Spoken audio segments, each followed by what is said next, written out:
Hey, buddy. Hey. How you doing? I'm doing well. I've just been watching, it was the Horizon and Equilibrium game.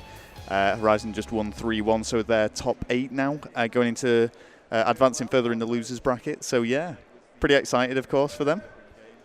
What other matches have you witnessed? This morning, that's the only one, actually, because I was... You stuck around for the whole game. Yeah. But I was actually watching the feature stage where Farico All-Stars won 3-0 against Curse, which was, I think, a little bit unexpected. I don't think many people predicted it to be that convincing. Rush, a big surprise player for me, particularly. He's been playing fantastic this whole event. Absolutely brilliant play by him, and Crazy as well, who I didn't particularly rate as highly as I do now anyway. And what was wrong with Cloud? Did you see anything kind of stand out for you? With Cloud on... sorry, not Cloud. Curse. Curse, yes. Yeah, I mean, it's hard because, again, they lost a Meltdown Search and Destroy 6-5, which is what they did on main stage against Cloud yesterday. And it's tough losing a Search and Destroy like that. It doesn't really reflect how close the match was. But, you know, at the end of the day, a 3-0 victory, there's nothing you can really say about that. Freako All-Stars just outplayed them. But, yeah, I mean, it's going to be Cloud and Epsilon anyway that's going to be coming up next. This is for a top 3 guaranteed placement. We're in winner brackets round 7, and it's going to be myself and Brycey doing the casting for this, which I'm really looking forward to. So I'm expecting a big game. Brycey's actually just joining me now, and I think you will also be live on the mic. He's not live yet. We're gonna leave him for a second as he gets kind of set up. He's got the thumbs up already. Let's have a 3-way chat right now. We're going to introduce Brycey. Brycey, I was just asking Rel about what he's seen this morning. So can you kind of give me a rundown of what you've watched today? You know, I was actually watching the Curse game, and Curse have gone out, and that's a big shock already. They were kind of my dark horse for this event. So well practiced is what I heard. I heard rumblings through the grapevine that realistically they were the most practiced team EU, and for them to go out this early, big upset.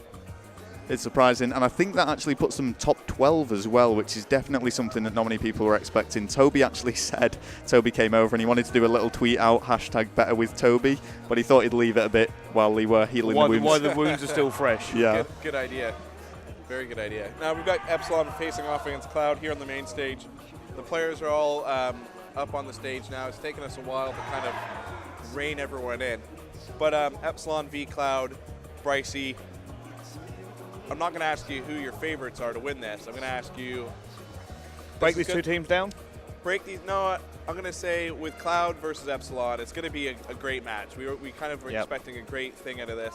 What's the team that's going to win this? What are they going to have to do in order to take this home? Well, the difference between the two teams, Epsilon quite quiet when they play. We all know Cloud by now. They are a hype team. If they start getting moving, they start getting going, they are going to bring their ferocity to this game. And if they start to win, they will just snowball, and they will get better and better and faster. It's when they don't get the momentum that they start to struggle. Now, Epsilon, such great LAN players. They're all very calm and confident. Person to speak about that guy, you can see that Jerd could be MVP this tournament. This guy is a monster on LAN. He has been. He was in Cologne. He was a monster. So keep an eye on him because he's going to be the key player for Epsilon. But like I said, bearing in mind the Cloud lineup, also known as probably one of the youngest top teams here, if they can bring it, then they're going to bring it. It's going to be really interesting to see if Cloud does really well in this, just because of their ages and the opportunities that they're being excluded from outside of EGL. Yep, I know exactly what you mean. And they are quite disappointed in the fact that, like I said, it is a young team.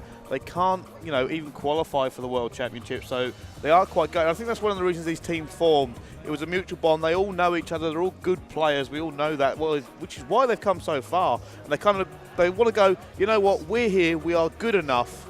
It's just our age holding us back. No, it's unfortunate, and especially when you look at what happened in the States, where they kind of altered the rules. Bended the rules a bit, COD Illuminati. So, the COD Illuminati changed the rules for the Americans. The Americans have all these teams going to this LA event, which to me kind of says probably this is even a better indicator of exactly the kind of true skill level that's out there for COD. Forget those. It's going to be a great event, I'm sure, but the fact that these guys in front of us right now, Cloud, are not allowed to take part in that is a travesty. You know what, I agree with you there. I would love to see more of the UK teams going over to LA next week.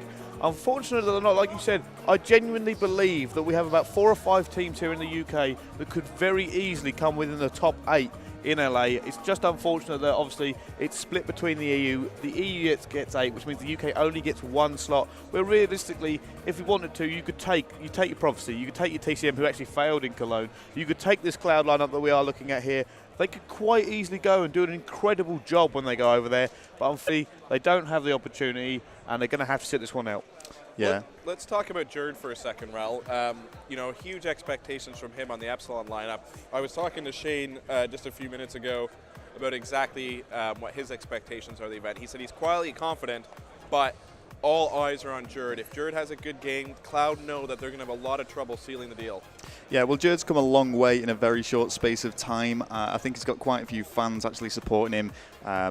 Largely, he was very dominant on the game battle scene in his Team G8, and he's come from there, leaps and bounds, to actually placing first at ESL. Now, he was even still getting criticism there, despite everyone saying he was a connection player beforehand. When he was at ESL, people were saying, he's a bit of a one-hit wonder. It's the Cap 40s that he's using that are helping him. So he does have a point to prove at this event. He's actually alongside Lucky there, who has never lost a Black Ops 2 LAN, online or offline. Little interesting fact. He's only actually competed in 2, but the ESL online qualifiers and the ESL tournament itself, first place and first place for him. A really talented lineup.